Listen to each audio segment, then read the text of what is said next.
এই বিদ্যানিকেতনে প্রতি বৎসর আয়োজিত হয় বিভিন্ন ক্রীড়া ও সাংস্কৃতিক প্রতিযোগিতা।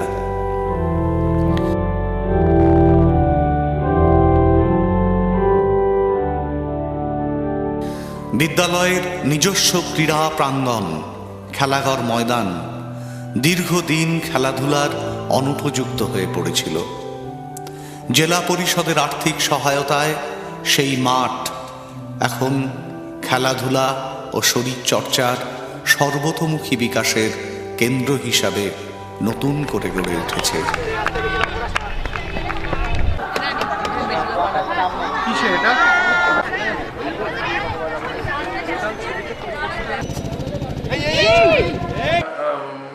স্কুলে পড়ার সময় শুধু আমরা পড়াশোনা করতাম না, আমরা খেলাধুলাও করতাম।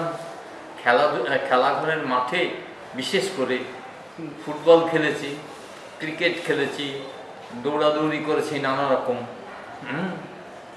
এবং স্পোর্টসেও আমি অংশগ্রহণ করেছি এবং ফুটবল খেলে পদকও পেয়েছিলাম।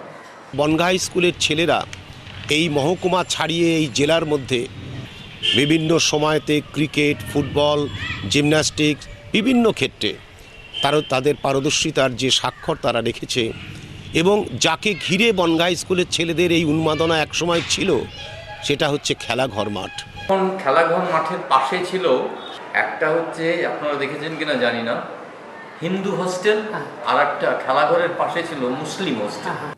বনগ্রাম উচ্চ বিদ্যালয়ের নিজস্ব মাঠ, খেলাঘর মাঠ, এই খেলাঘর মাঠকে অত্যন্ত খারাপভাবে এবং অবিচ্ছিন্নভাবে ব্যবহার করার ফলে যে ক্ষতি হচ্ছিল সেটা থেকে রক্ষা করার জন্যে আমি এবং আমার পরিচালন সমিতি যৌথভাবে আমরা গেট লাগিয়েছি।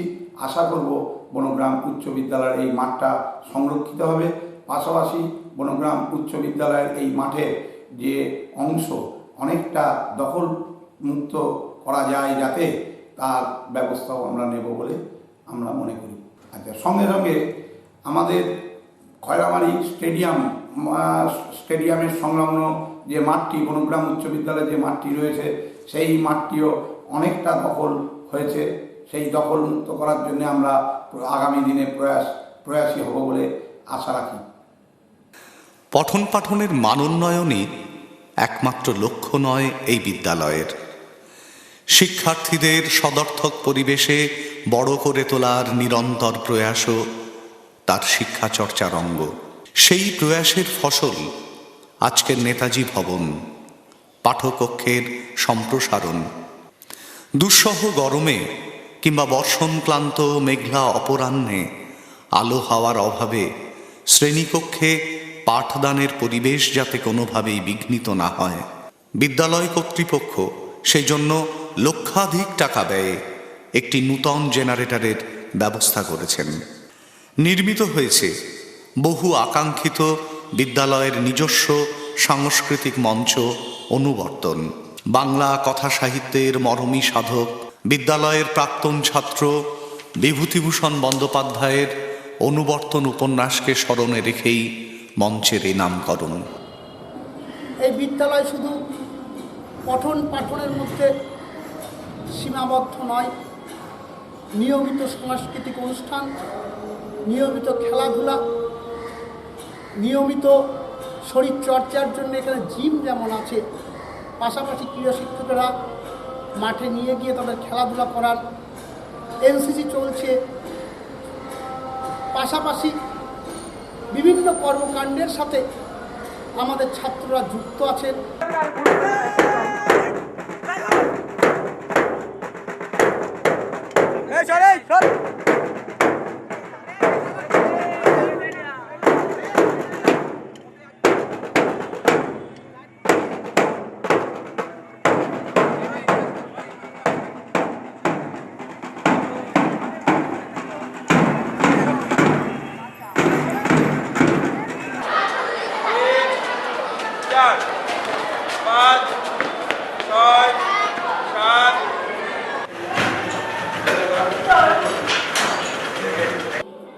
এই বিদ্যালয়ের যে গৌরব, যে ঐতিহ্য, অতীতে ছিল,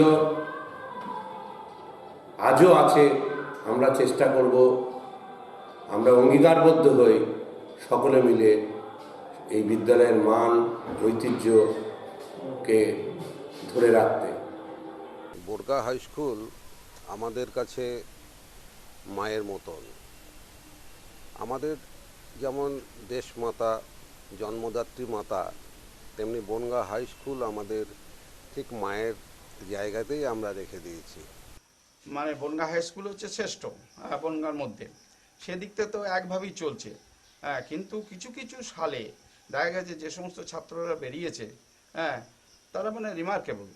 অধিকাংশ শিক্ষকদেরই আমরা পেয়েছি অত্যন্ত সুন্দর। তারা আমাদের সাথে একদিকে যেমন শিক্ষক, আরেকদিকে অভিভাবক, এরমভাবেই থেকেছেন।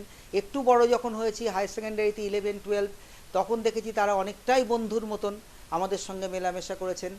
একটা মানুষকে বড় হয়ে ওঠার মুখে যেমন তার মা বাবার অবদান থাকে, আমার মনে হয় যে স্কুলের অবদান, স্কুলের যে ট্র্যাডিশন বা ঐতিহ্য, তার শিক্ষকদের যা শিক্ষা প্রদানের পদ্ধতি, সেগুলো আমাদের বাকি জীবনটা আমাদের সাহায্য করে যাচ্ছে, আমি সেইটা বলতে পারি। বনগাঁ হাই স্কুল হচ্ছে বনগাঁর গর্ব, আর আমি গর্বিত সেই স্কুলের ছাত্র বলে। কারণ যে স্কুলে বিভূতিভূষণ বন্দ্যোপাধ্যায়ের মতো সাহিত্যিক, সুধীর প্রধানের মতো কর্মবীর শিক্ষালাভ করেছেন, সেই স্কুলের আমি ছাত্র ছিলাম। তার সঙ্গে আমার আবেগ জড়িয়ে রয়েছে। লাল বিল্ডিং, কাঁঠালতলা আজকে আমার স্মৃতিকে অত্যন্তভাবে মনে করিয়ে দেয়।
যেই বিল্ডিংটা প্রত্যেকটা প্রাক্তনীর স্মৃতি জড়িয়ে আছে, যদি ওপরতলাটাই আমরা সম্পূর্ণ কনফারেন্স হল হিসাবে করতে পারি, তাহলে কি হলো, মাস্টারমশাইরা বিভিন্ন ভিডিও কনফারেন্সের মাধ্যমে একটা ক্লাসে একদিনই কিন্তু ক্লাস নিতে পারে।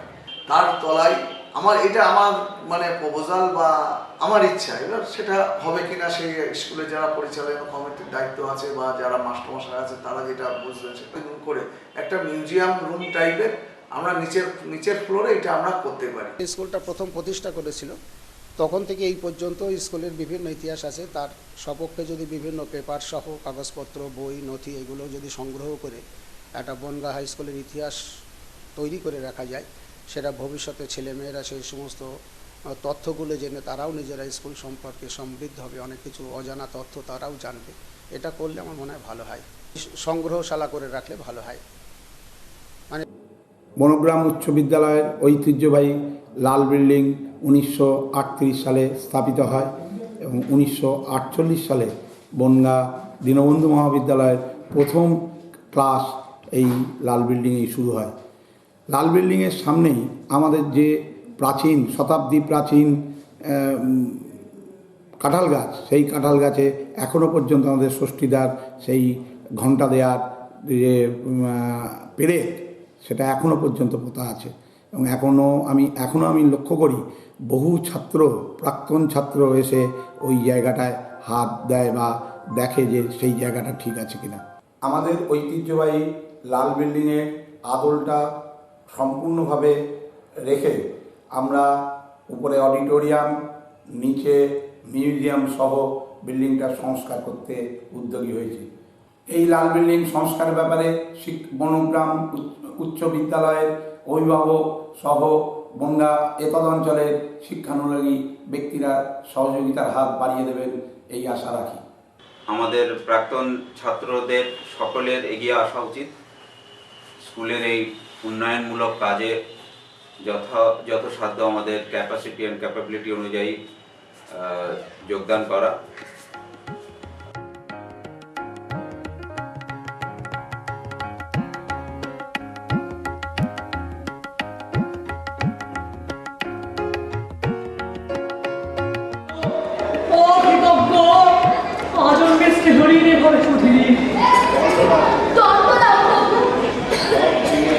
সব ভেঙে দিলি, সব বন্ধ হলো, নিজ বুদ্ধিরে করিলি এত বড়।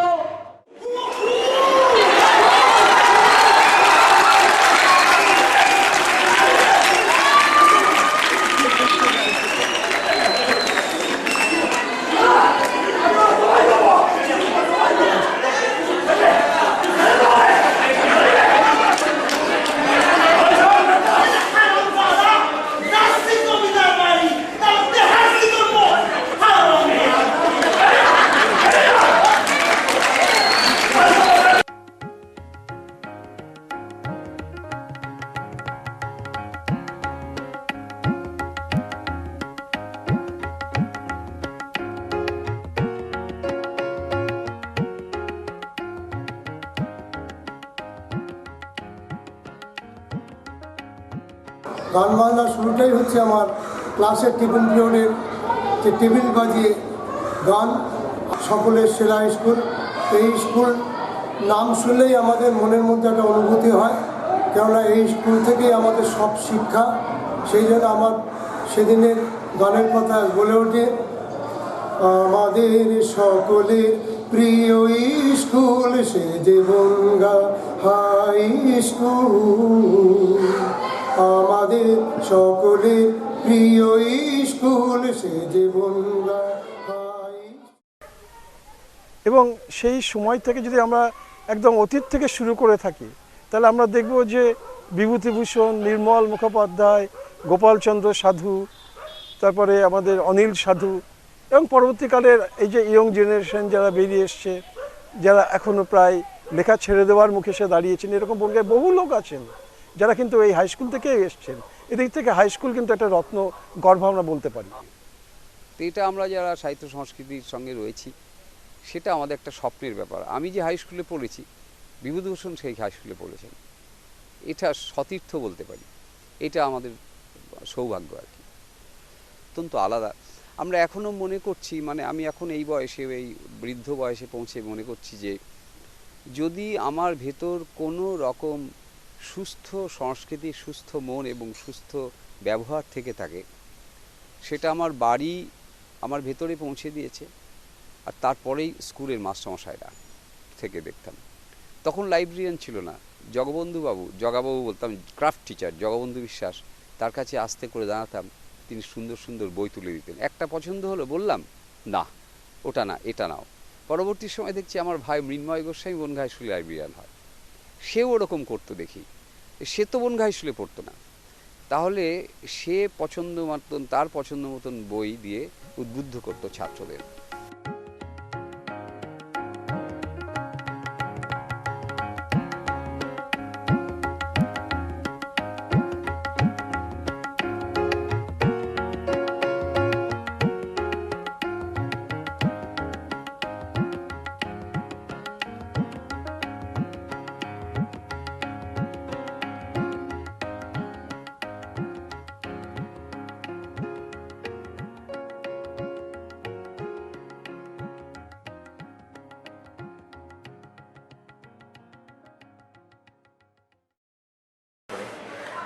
স্কুলে